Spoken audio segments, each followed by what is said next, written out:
گرم کنیم و چه زیباست کنار یاران. مجموعه از اشعار افشین یداللهی.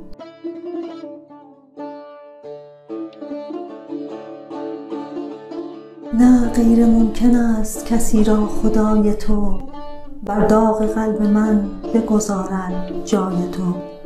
هرگز نمی شود که تو را دید و بعد از آن جایی نفس کشید به جز در هوای تو. ساکت کنار بهت خودم می نشینم و از یاد می برم همه را با صدای تو.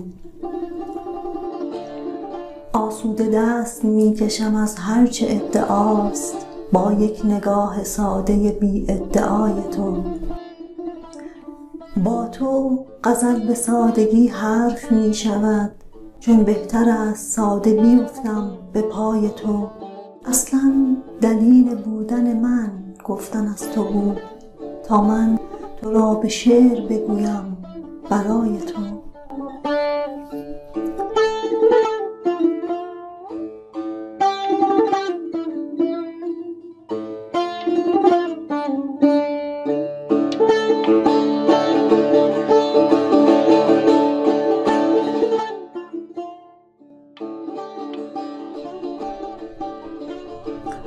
سوزاندیم که دلم خام تر شود، وحشی شدی غزلم رام تر شود.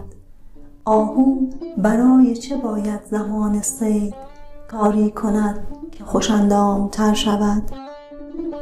جز این که از سر جانش گذشته تا صیاد نابغه ناکام تر شود.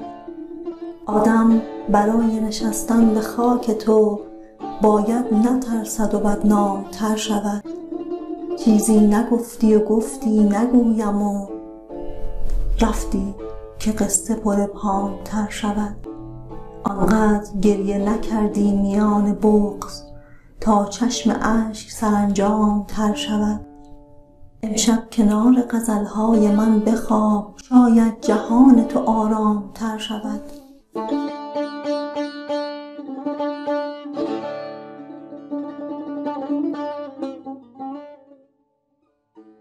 با اینکه رفتن تو شروعی دوباره است، وقتی تو نیستی سفرم نیمه کاره است.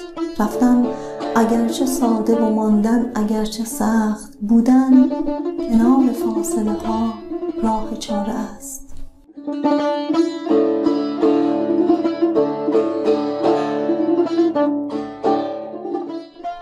دیگر چه فرقی می کند در خانه یک یا خانه هفت؟ از عشق می ترسید و گفت از عشق می ترسی و رفت. سوزاندن است و سوختن پایانشان اما یکیست. نفتی بر آتش ریختن یا آتشی بر روی نفت.